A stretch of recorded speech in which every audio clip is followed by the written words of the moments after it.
for everyone that's here. This one's an interesting question, and I know that Matt will probably get to this, as I've heard him say this before, but there is quite a large Salesforce release note manual. We're curious, how often do you read through these Salesforce release notes? Always. It's my favorite reading material, of course. I read it on my off time. Sometimes, if I can spare the time, and never, it's not happening. What do you guys think?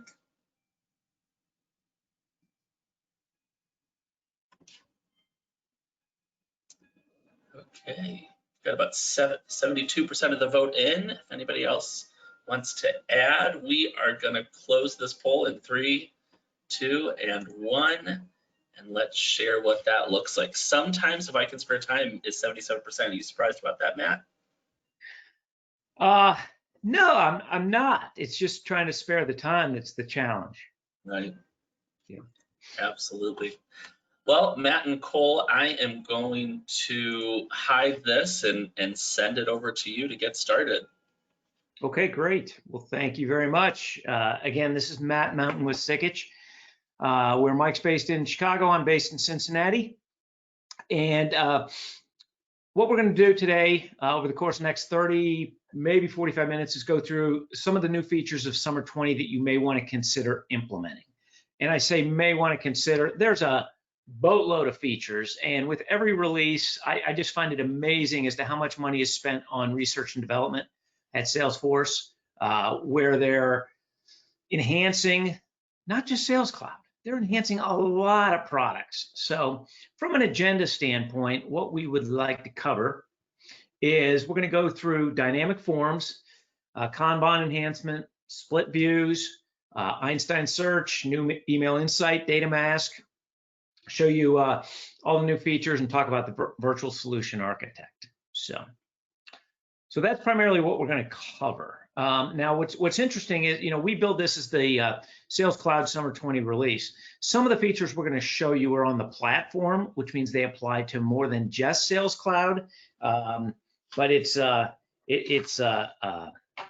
almost like a maze to try to figure out which features work with which products. But we're trying to show you products that you can go back and potentially implement. Okay, so let's start on dynamic forms. This is the coolest one. So dynamic forms, this has been the highest voted idea for years. And if you're an administrator, and I was thinking about this today, does this affect administrators, users, or both? And I would say both, probably more administrators than users, but it definitely benefits both.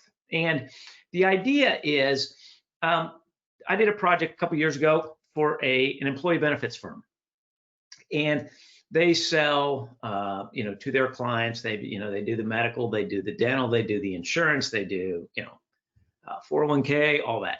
And when you think about their opportunities and the information that they're tracking on each, that's a lot of page layouts that you need to create. You need to create one for each because you're going to track different data for insurance than you are for medical, for example, or, life insurance versus medical. So the idea behind dynamic forms is that based upon data that you select on the screen can change. So the majority of our demonstration today is going to be focused around dynamic forms. So I don't want to steal the thunder. Right now, though, it's only available for custom objects. I know you're all groaning, but I guess they had to start somewhere. When it's available for opportunities, that'll be awesome in my world. So right now, it's any custom objects that you can create. You can use dynamic forms. Next one we're going to talk about is Kanban enhancements. And this enhancement is really a user enhancement. I'm a firm believer in less clicks is better. And the quicker I can get the data, update the data, and move on, the better. And so what we're going to do is we're going to show you how you're going to be able to update data on your opportunities from a Kanban view without having to click on the record and go into the record and update the record and go back to the Kanban view and blah, blah, blah, blah, blah. So this is one that I think you'll like. Next one that we would like to talk about are split views. And again, this is for the users. So I'm a little goofy in the fact that I don't like to use the Kanban view. And there's several reasons why. I'm probably in the minority of that, but that's okay. But what with split views you can do is that also gives you the ability to update your opportunities from one screen. So it's just a different way of doing it compared to the Kanban enhancements, but we will show that to you also. Next one is Einstein Search. So today in Salesforce, as you know, you've got that search capability, and that gives you the ability to search across every record in your database. And Einstein Search is beta. I've turned it on in our environment, and it's clearly beta, okay? So I cannot, the idea is that it's more natural language, so I could type in my open opportunities this month, and it would come back with only my open opportunities this month. It's in beta. So there is no risk to turning it on because it's a superset of the search capabilities that you have today. You know, in other orgs, it may work perfectly. In ours, it's, you know, I'm not getting everything as I've gone through and tested it that I was hoping to. But that is something that definitely could benefit users. Next one we want to talk about is new email insight. And new email insight, the idea behind this is as you're tracking your activities, your emails in Salesforce, what it enables you to do is it will go through your email and identify keywords and filter those keywords up to the header of the activity so that you can see, and if you see here on my screen, this clearly says not interested. Right below it, if you can see this, it's out of office. So the idea behind this is it can read through it and it can give you insight into what they've said. Now, the key thing, though, is it works with Einstein Activity Capture. And Cole, do you want to take a minute and just talk about the transition from the Outlook integrations to Einstein Activity Capture? Yeah, sure. I could talk about that for a second. So traditionally, Salesforce, for an email integration piece, they use Salesforce for Outlook and Lightning Sync. This December, those are both going, you know, by. Salesforce is going to retire those, while Microsoft is, you know, retiring support for the Internet Explorer 11 web browser. So Salesforce for Outlook is going to be now Outlook integration, and Lightning Sync is going to be transferred over to Einstein Activity Capture, which are, you know, it's a whole topic of its own, but that's going to be coming this December. Yeah, and the idea behind the Einstein Activity Capture is that every email that you get, it can, where it matches on email address, it'll save that email. And that's great. To my understanding, it's still being saved at Amazon Web Services, not in Salesforce. So that may be a very good follow-up webinar that we could do just around the transition Einstein Activity Capture, the implications of it, what it means from a reporting standpoint, and how to handle that. So anyways, new email insight.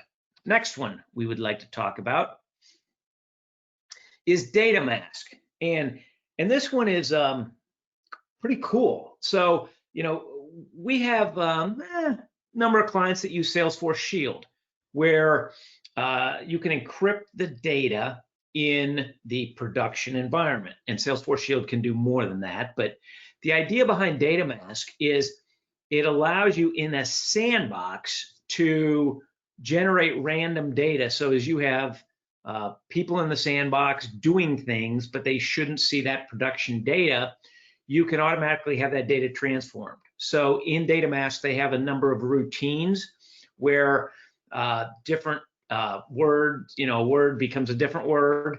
And the second bullet there also talks about maybe order numbers. You want to mix up how you do order numbers so that way, somebody can't see all the order numbers associated to a client. So you can actually create your own patterns on how the data is going to get masked. And then you can also take a config that you built and you can clone it. Okay, so data mask, and it was so interesting as part of these, in preparing for these, is we went through all the well, I shouldn't say all, because it's hundreds of pages, but we went through a good bit of it. And data mask is free, but then I read where data mask isn't free, but Cole was able to download it for free. So it's our understanding that this is free. Everything we've talked about is free. Okay. Next one is navigation on mobile. Again, this just gives you the ability to go in and adjust and give you more navigation capabilities in terms of what that looks like. Okay, so in preparing for this, wanted just to show you this screen. And when we talk about new features, each one of these clouds or blocks has a number of new features associated to it just for the summer release. So if you use Sales Cloud, logic would say, well, I just need to look at the Sales Cloud enhancements. Well, no, you probably want to look at the platform enhancements and just look through some of these others to make sure that they don't apply to you also. So, again, one of the biggest challenges, and we saw it in the poll, is that it's overwhelming. I mean, some of these release documents are 300 pages, and there is no way I'm reading through those. I want to pick and choose what's important. But then the question is, okay, great. Einstein Activity Capture and this new email insight, that's great. And I got to move there. How do I get there? And so that's a challenge that a lot of our clients have come to us on, is like, we got some of these new features, but we're not sure how to do it. So I just wanted to make you aware that we have a new offering called Virtual Solution Architect. It's very cost effective. Once a quarter, a senior solution architect would sit down with you, discuss your Salesforce usage, any business changes and how you may need to adapt Salesforce to support the business, review the latest release, the latest new features, and then do a customized write-up for you on what are the areas that we recommend that you evaluate implementing. And we do this 4 times a year because some things get released not during the summer release or the winter release or the spring release. Sometimes they get released in the interim. So that's why we do that 4 times a year. So if that's of interest to you, please let us know. What we'd like to do now is jump into the demo, and we are going to start with dynamic forms. So Mike, if you could. Sure thing. I'm going to send this over to Cole, and I'm also going to add another poll here as we transition. This one is, how often do you typically implement updates from the Salesforce releases? Every single release, twice a year, once a year, or I don't know, I need help.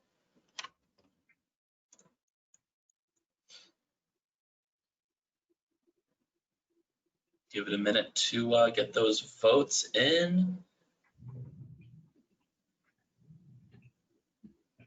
Excellent. And closing in 3, 2, and 1. Let's share those. Pretty even, Matt. Every single release, twice a year, once a year, and then some people that maybe need some help. Figure that out. Yeah.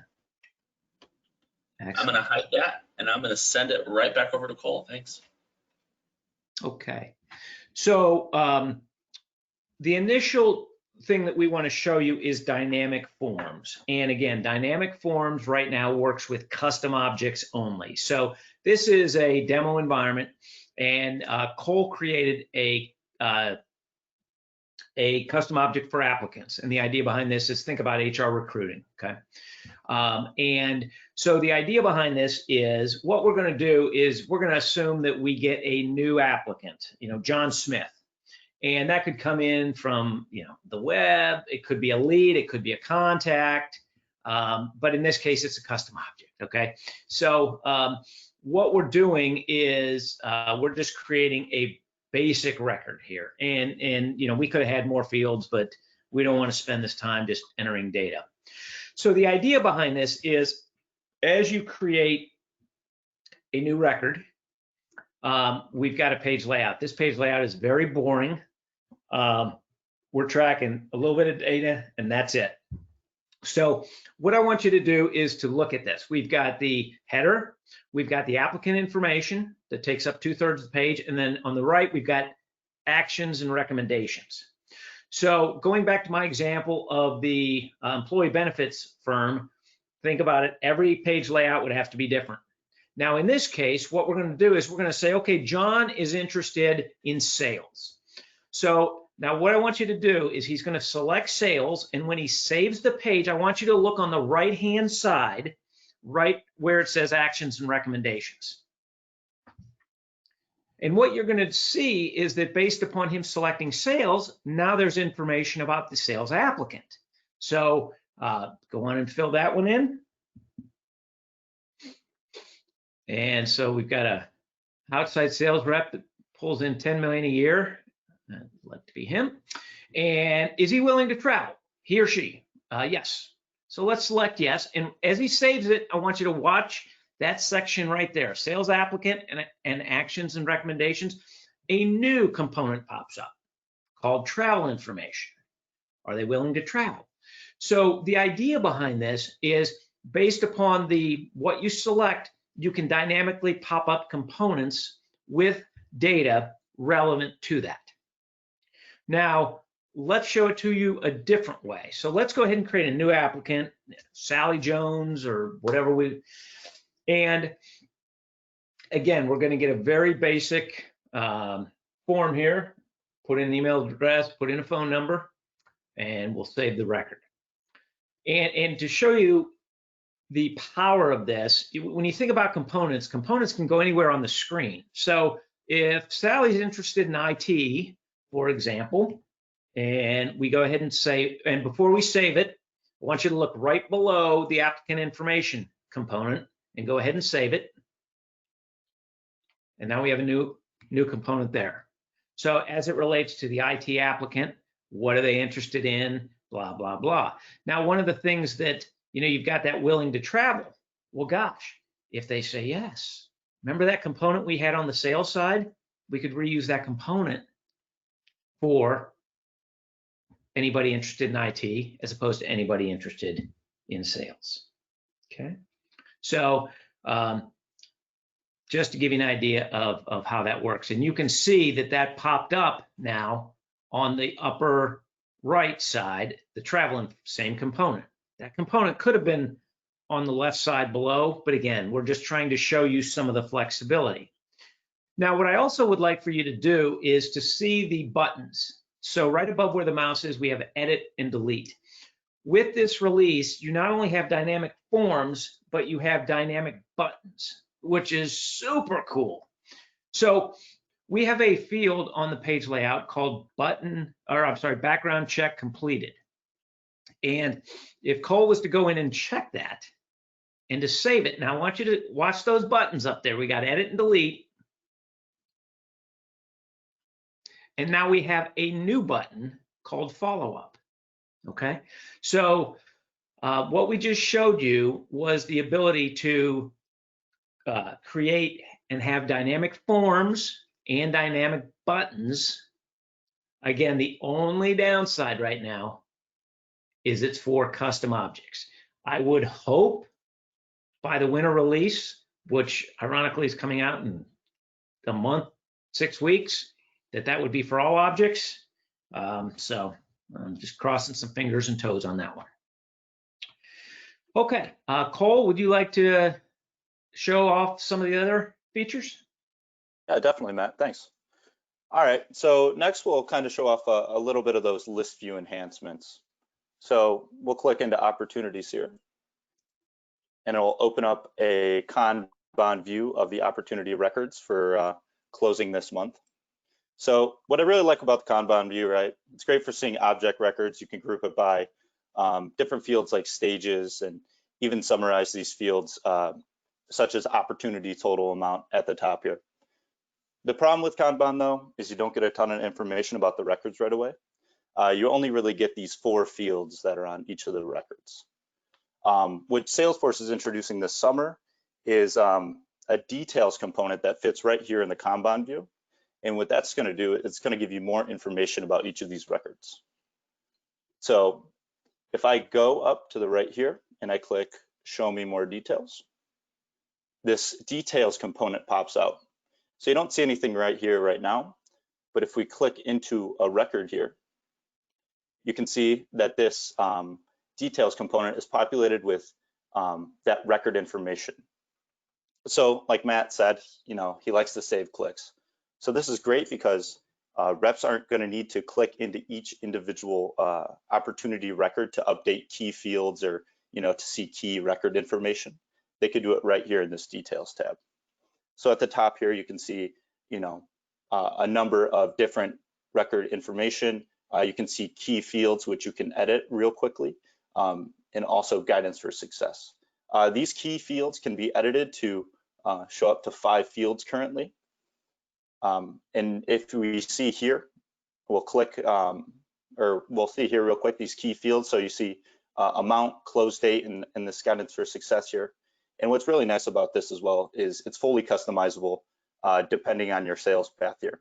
So if you remember these key fields in this guidance for success right here, but then we move over to the left and we click one of these needs analysis opportunity records, you can see that the key fields end up changing and the guidance for success also changes. And if we also look to the left here under needs analysis, we see the opportunity total amount is 100,000, but a rep can go in quickly and update this information, save it, and that opportunity total, the change is reflected instantly. So again, this you know, opportunity detail component on the right here, it's going to give your reps more information. They're going to be able to access it quicker without having to click through a bunch of records. So I really like this feature, and plus it's from Salesforce, so you know it's fully customizable. Next, we'll talk about split views. So traditionally, you can see list views in 2 ways. You can see the Kanban view here, and you can also see the table view. So these are great. List views are very powerful. You know, you can have a barrage of different list views filtered by a bunch of different things. You can even add report charts and all tons of stuff. But now they introduced a new view. So if I go back up to the right here, you can see the new view, split view. Now, split view is already a thing in Salesforce, but previously it was only offered to Sales Console and Service Console. So now you can use it across any number of apps that you have in your org. So if we click into split view here, what that's going to do is, you know, split your view. So on the left here, we're going to have our list view that we were on, so opportunities closing this month. And then if we click into a record, that record page will pop up right here. So your reps can see a whole list of different records on the left, but also, you know, go through their records on the right and, you know, do their business as is. If we click onto a new record here, that record is changed and they can work in here as well. So again, what this is going to do, it's going to save your reps from having to click in and out of records, losing their place. So it's really a big productivity booster. All right, so those are some of the features that we wanted to show you guys. I'm going to send it back over to Michael here.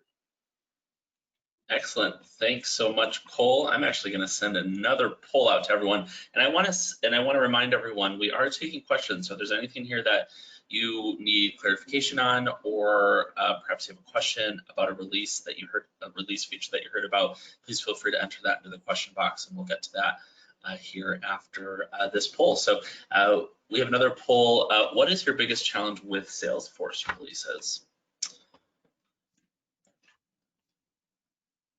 Not enough time to sift through all those updates. Not sure what's going to help the most.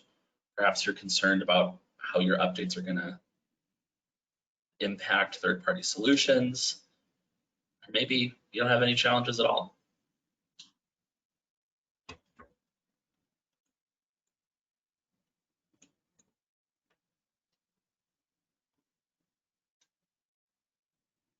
I'm gonna close that in 3, 2, 1, and let's look at those results real quick.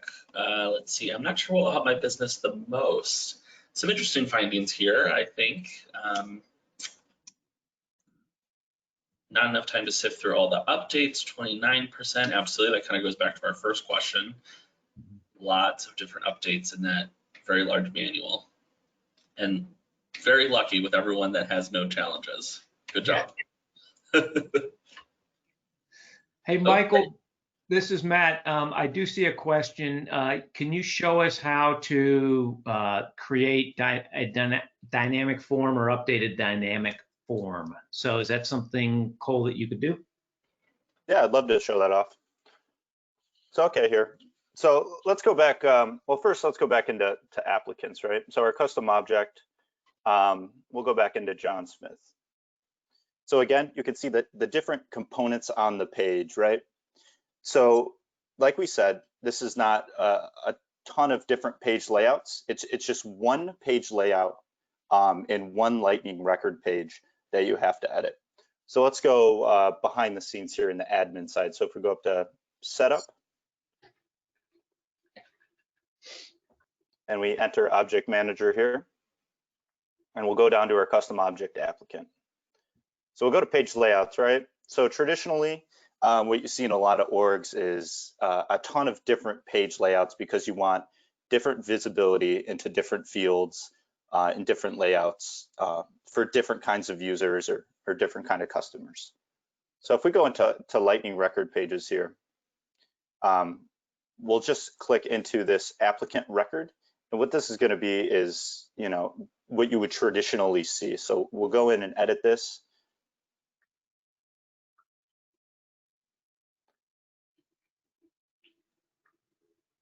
All right, so what you traditionally see is, you know, right away, a large block of text right in the middle. And you see this in a lot of orgs that are capturing, you know, a lot of information about, or a lot of information on different records. So you look at this, it kind of looks disgusting to me. You know, it's hard to read. It's just a lot of information at once. And what Dynamic Forms allows is, you know, to really split up your data and control the visibility. So let's just go ahead and delete this component here. So that details component is gone. So what Dynamic Forms is going to bring to you is this new section up top here. It's called Fields, and you get a new component called Field Section. And then you can also see down here all the fields that are on this record or on this object. So if we grab a field section over here, and we'll have this be that applicant information. So this is information you want everyone to see. Whoever has access to the record, you want them to see it. We can control this to have one column or two columns. We'll leave it at 2 columns. And simple enough, we just grab these fields and we drag and drop them in. So we'll drag and drop the applicant name. We'll do the background check. You can do any number of fields. We'll do the job area too. Now, if you guys remember previously, we had a couple different sections too.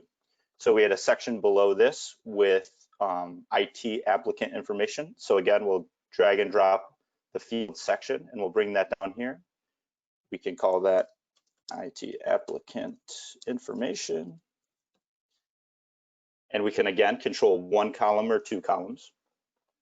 And then we can, you know, again, begin to populate this with a number of different fields. So you want to control the visibility of these, right? So the IT applicant information should only pop up when the job area is, you know, IT. So how we do this is we click back into this section here. And like I said, you can control 1 or 2 columns, but below that, we see this set component visibility. So if we add a filter, we have the ability to filter on any of the fields on this custom object. We also have the ability to filter by device. So whether you're users are using a phone or a desktop, and then some more advanced filters. If you'd like to filter on things such as, permission sets, again, device, profiles, roles, any certain number of things. So if we click out of that, we go back to record field. We will select job area. And so when the job area equals IT, hit done here, this section will appear, and you can confirm that by the little I here. And so another thing we talked about on that record page, right, is we talked about dynamic actions. So if we go up and we click the highlights panel here, we can enable dynamic actions. So no actions will be available right now, but we can go in, start to add different actions. So we'll add, the edit action, we'll add delete again. And then we'll also add that follow-up action that we had. But again, we don't want the follow-up action on there all the time. We only want it visible to users when the background check is completed.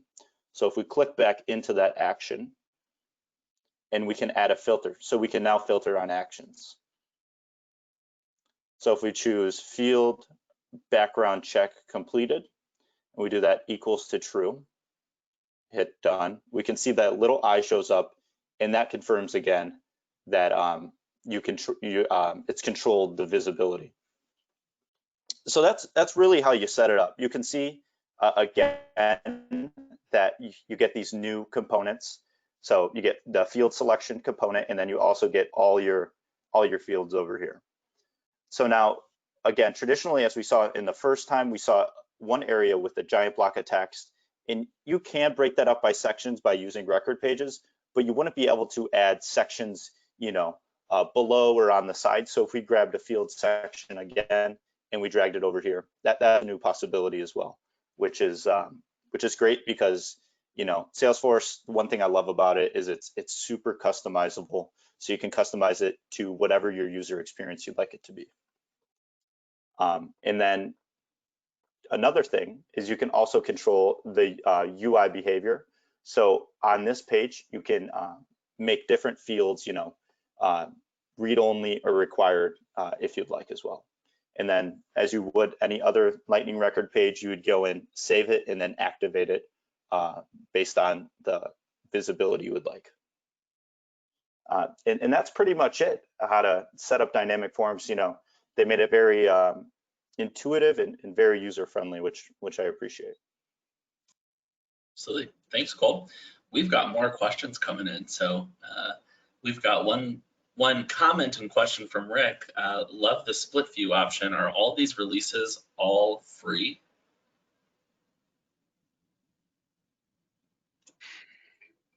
I believe so. Split view, the Kanban, the dynamic forms.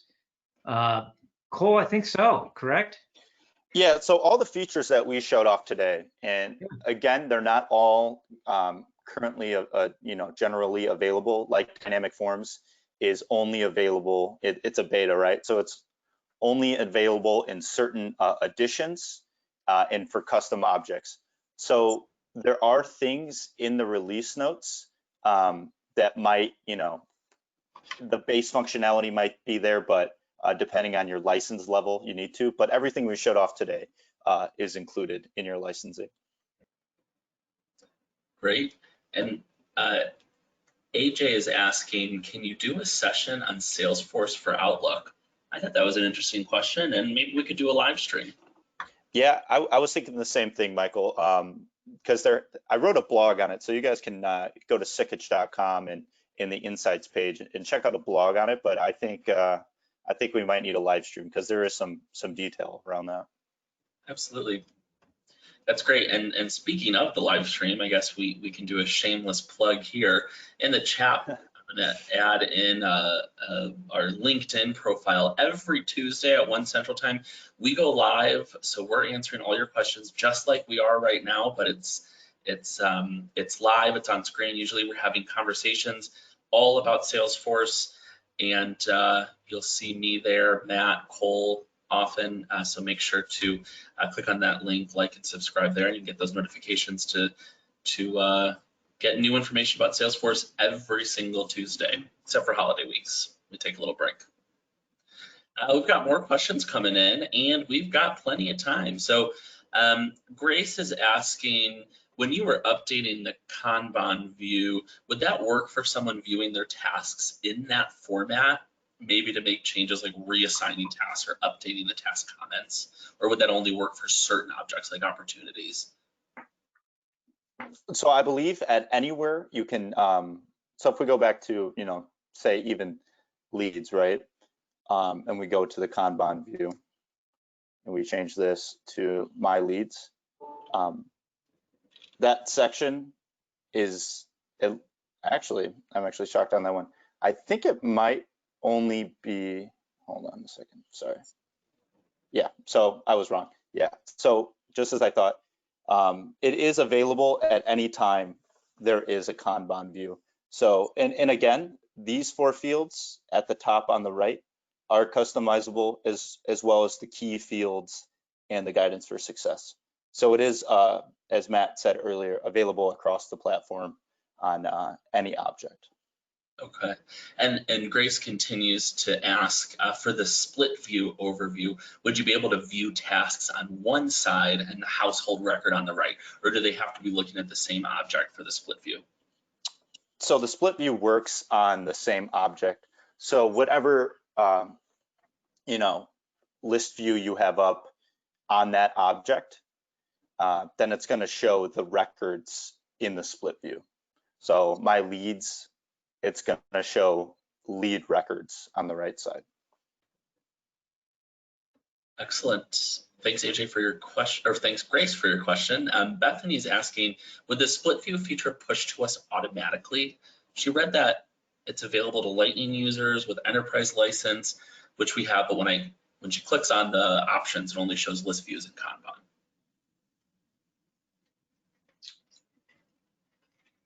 Wow. Yeah, that is a good question. Matt, do you have more insight on that one? No, I was just thinking that, I mean, I'd be shocked if that wasn't available for professional edition, for all editions. So you may want to research it and log a case, because Cole, what do you think? Yeah, because the updates, the releases are pushed automatically into everyone's org. So it should be there. And that was on the split view, right, Michael? Yep. I do know that, 10 years ago they had 5 servers. Now they got 150, 200 servers, and they have a cycle. So it could be that server might not have been upgraded yet this summer. I don't know. I would just verify that. So. We've got some more comments and questions coming in. Bethany continues to say she sees split views on tasks, but not on leads or opportunities. Then AJ came in and said the split view will be available on a rollout basis. So maybe we've got our own little user group happening right now, helping everyone. Thanks, AJ. Excellent. I see another thumbs up for a live stream on Outlook Sync. So definitely something I think we should add to that calendar. We'll let everybody know when that will be. I don't have any more questions in here, but I do have one last poll I'm going to push out to everyone. As Matt mentioned before, we did talk about that virtual solution architect. Would you be interested in Insightful Help digesting every Salesforce release?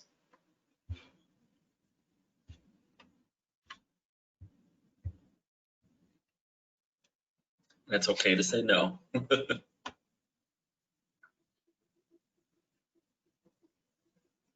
Great, thanks everyone.